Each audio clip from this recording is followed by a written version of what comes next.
Halo, hai, gue Adit, pemilik dari Berito. Mau lihat dapur gue kayak gimana? Ayo kita jalan.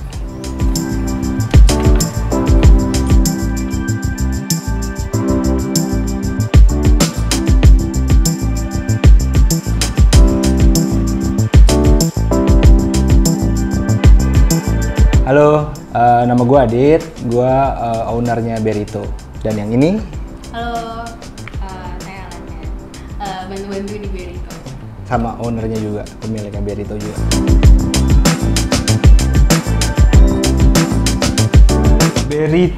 Berito tuh Mexican takeaway, itu kali ya dibilangnya Mexican food takeaway.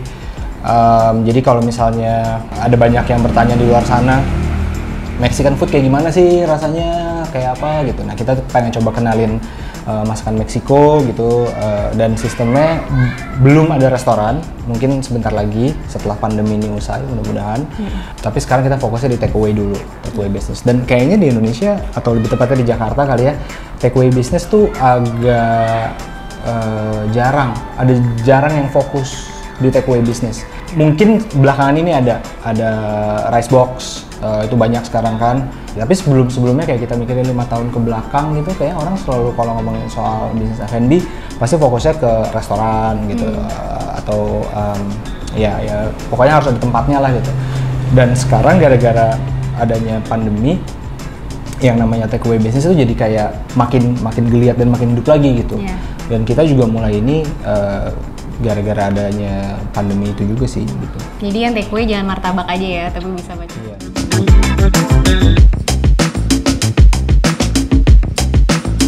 Jadi awalnya kita kepikiran buat bikin Berito tuh lumayan sederhana sih gitu. Jadi kan kita udah 5 tahun nikah dan awalnya sebenarnya tinggalnya di luar negeri kebetulan gitu karena sekolah, kerja dan lain-lain gitu. Dan dulu tuh kita kalau mau pergi nyari makanan Meksiko tuh lumayan gampang, dan makanan Meksiko tuh harusnya nggak mahal gitu, atau minimal ada yang mahal dan ada yang enggak. Affordable.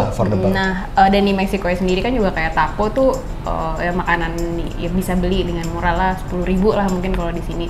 Nah, di Jakarta tuh susah banget buat nyari makanan Meksiko. Ada, tapi jauh, terus mahal. Harganya mungkin di atas 70.000 semua kali ya gitu. Dan taunya pas nyampe dikit, udah 70 atau 100.000 tapi ternyata dikit gitu. Jadi buat kita yang dulu sering makan macam-macam agak bosan juga ya gitu, nggak ada makanan Meksiko gitu. Paling di sini makanannya kan yang banyak apa ya, kayak Jepang gitu. Kenapa bikin Berito juga, kita pertama fokusnya di takeaway gitu, atau di delivery. Tapi kalau di Jabodetabek sekarang umuran-umuran kita gitu ya, kayaknya masak tuh sesuatu yang hassle banget gitu. Nggak punya waktu buat masak. Gue daripada setengah jam buat masak, mendingan gue ngelihat Instagram misalnya, atau nonton YouTube ya, nonton kontennya Turaber misalnya kan, kayak gitu. Bagus tuh, ya, bermanfaat, masuknya pelan. Nah misalnya kayak gitu. Nah, buat makan ya takeaway aja lah gitu, dan biar kita yang ngurusin gitu. Pada saat kita ngomongin takeaway bukan berarti kita nggak mikirin packagingnya, nggak mikirin kualitas rasanya gitu ya, nggak mikirin ya udah yang penting nih makanan kejual gitu. Enggak. Tapi kita pikirin gimana caranya kalau orang yang terima makanan kita itu tetap enak rasanya. Pasti kualitasnya turun, pastilah, nggak mungkin nggak karena delivery ya. Tapi sebisa mungkin kita jaga kualitasnya sampai standar yang kita pengenin. Nah ini dapurnya. Jadi awalnya Berito tuh dapurnya di rumah. Cuman karena pesanannya makin banyak, terus gua ngerasa kayak kok kayaknya kasihan banget ya customer kalau misalnya harus nunggu makanan Berito tuh sampai kayak seminggu, 2 minggu gitu. Makanya gua sama Alanda gerak cepat untuk cari tempat yang kira-kira pas untuk bisa dijadiin dapur Berito. Nggak sefilosofis itu sih sebenarnya, karena kita tinggal di jalan beruang, terus kayak di gang gitu, jadi kan gang kecil beruang gitu. Jadi kita mikirnya ya udah dikasih nama Ber, kalau itu tuh kecil kan artinya kalau di bahasa Spanyol. Kalau nggak salah ya, gue juga nggak bisa bahasa Spanyol sih. Tapi kalau kita kombinasiin Berito jadi kayak beruang kecil. Terus kita juga udah punya anak dan dia kayak beruang gitu loh, kayak jadi kayak ya Berito deh. Perilakunya ya. Oh iya benar.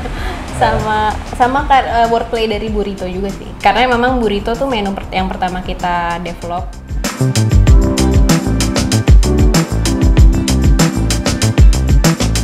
Enggak, Berito bukan pertama kali kita berdua terjun ke F&B sebenarnya. Kalau gua sih waktu di Australia, waktu masih kuliah, itu gua sambil part time. Yang pertama part time itu di sekolah masak, dan di sekolah masak itu jualan bumbu masak juga. Jadi gue belajar bumbu-bumbu, gimana mix and match antara si ini sama sini, kalau ketemu ini jadi kayak gimana gitu. Itu namanya Spice Bazaar. Di googling kalau nggak percaya, ada tuh Spice Bazaar Melbourne. Beneran gue. Yang punya namanya Patrick, gue masih sampai sekarang. Dan gue belajar banyak dari dia. Terus abis di Spice Bazaar, gue kerja di restoran Korea dulu, namanya Kimchi Grandma. Kimchi Grandma apa? Iya kalau nggak salah di Melbourne juga. Terus waktu di Inggris sambil nunggu kerjaan kantoran, gue sempat casual job di takeaway restoran gitu. Nah di situ gue belajar konsep takeaway gitu. Oke, kalau saya pribadi sih dari tahun 2013 sudah di bisnis F&B gitu, di es krim. Waktu itu es krim belum sebanyak sekarang, es krim homemade gitu. Di bisnis es krim itu memang lebih hands on di bidang bisnisnya kayak finance dan lain-lain gitu. Jadi nggak belajar banyak soal day to day operationsnya gitu. Makanya waktu itu pas sekolah di Inggris juga ngelihat gimana Adit bisa belajar banyak banget soal disiplin, soal kerja cepat, soal makanan dan lain-lain itu dengan kerja di restoran dan sekolah masak. Akhirnya saya nyoba juga gitu, tapi waktu itu dapat kerjanya di toko cupcake gitu, tapi lokasi di Covent Garden di London. Dan jadi itu juga walaupun bisnisnya cupcake, tapi harus bisa cepat, cuci piring harus cepat, serving harus bisa cepat, jangan tukar-tukar cupcake-nya antara yang creamy ini dan itu gitu. Jadi belajar banyak soal itu, dan itu jadi modal juga sih buat ngerjain sesuatu di Berito dengan lebih cepat. Kenapa gue pindahin ke bawah? Soalnya api di panggangan pasti yang paling atas di atas sih. Kalau kita kelamaan taruh di atas dia takut gosong, dan warnanya juga jadi nggak bagus. Menu yang diciptain sama Berito udah jelas lah ya, Mexican food. Untuk pertama ini kita baru keluarin beberapa menu aja yang mungkin jarang orang temuin, kayak burrito gitu ya. Burritonya ada dua. Ada yang isi chicken adobada, ya adobado, adobo, intinya itu ya sausnya. Terus ada juga burrito yang isinya carne birria, itu daging sapi pakai bumbu birria. Selain burrito, kita juga punya menu taco. Nah, menu takonya itu ada dua juga, ada chicken sama ada beef. Yang chicken itu namanya chicharron taco, yang beefnya itu beef adobado. Ya, itulah. Itu dua yang Mexican authentic gitu ya. Ada satu lagi yang jadi favorit semua orang, itu quesadilla.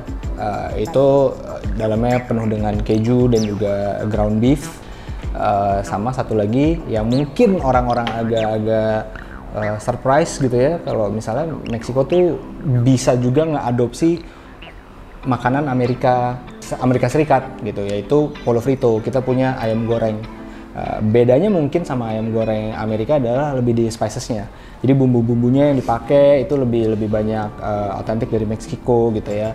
Kalau misalnya nyobain tuh, orang tuh akan ngerasa, pemikiran pertama mereka adalah gila, spices lo berani banget ya gitu. Atau misalnya kayak ayamnya berasa sampai di daging-dagingnya, kayak ada di grillnya, ada dibakarnya gitu. At the end intinya sebenarnya yang mau kita bawa itu adalah street food Mexican, dan harus dicobain karena sebenarnya nggak jauh beda sama makanan Indonesia gitu, secara taste. Sama satu lagi, kita cuma nyediain menu dengan bahan yang halal.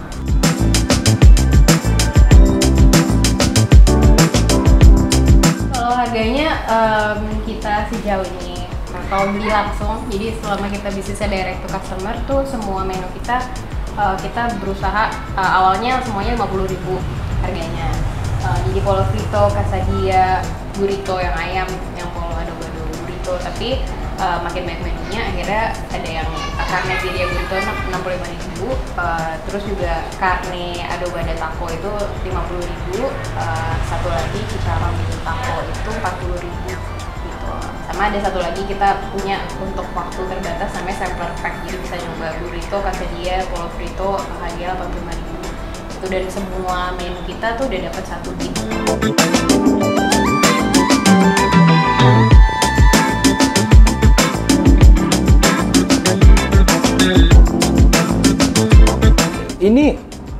bahkan udah di pipeline sih, udah di pipeline bisnis plan kita.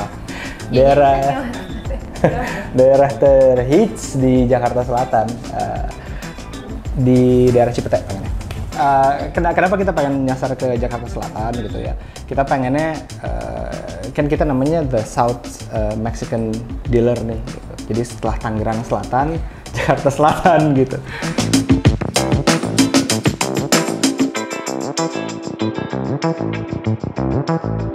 Beberapa tahun yang lalu itu sebenarnya Adit bahkan udah pernah research, kebetulan lagi research soal creative city, benar. culture gitu. Jadi di riset itu tahun berapa ya? Aku sampai ingat 2016 selesainya. Yeah. Dia udah prediksi bahwa Cipete akan jadi bener. the next big thing setelah Kemang. Gue cerita riset gue.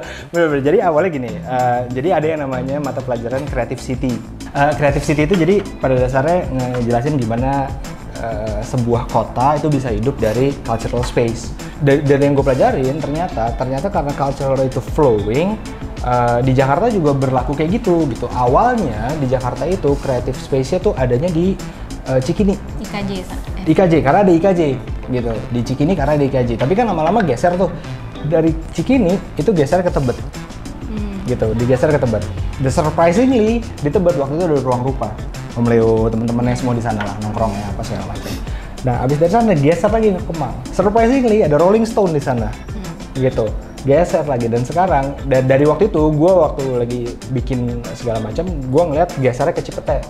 Gue ngeliat itu dari musik scene kan, dari musik gitu. Gue liat musik dan itu benar berkembang gitu. Ternyata sekarang karena momentumnya dapat, kopi dan semua ada di sana ya. Kopinya mulai dari Tuku, terus Dua, dan kenapa gue pengen Cipete bener yang Alda bilang, mungkin subconsciously secara alam bawah sadar gue ngerasa itu tempatnya akan jadi nextnya. Dan habis itu geser ya kemana? Bintaro.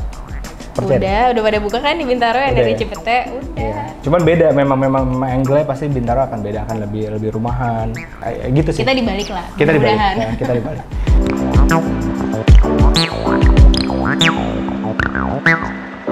Jangan lupa like, comment, dan subscribe channelnya Two Rubbers di bawah ini ya. Untuk mau subscribe, terus mau komen, mau apa segala macam. Oke? Dan jangan lupa Karate 2, Two Rubbers. pedes berarti makanannya. Karate 2, Two Rubbers.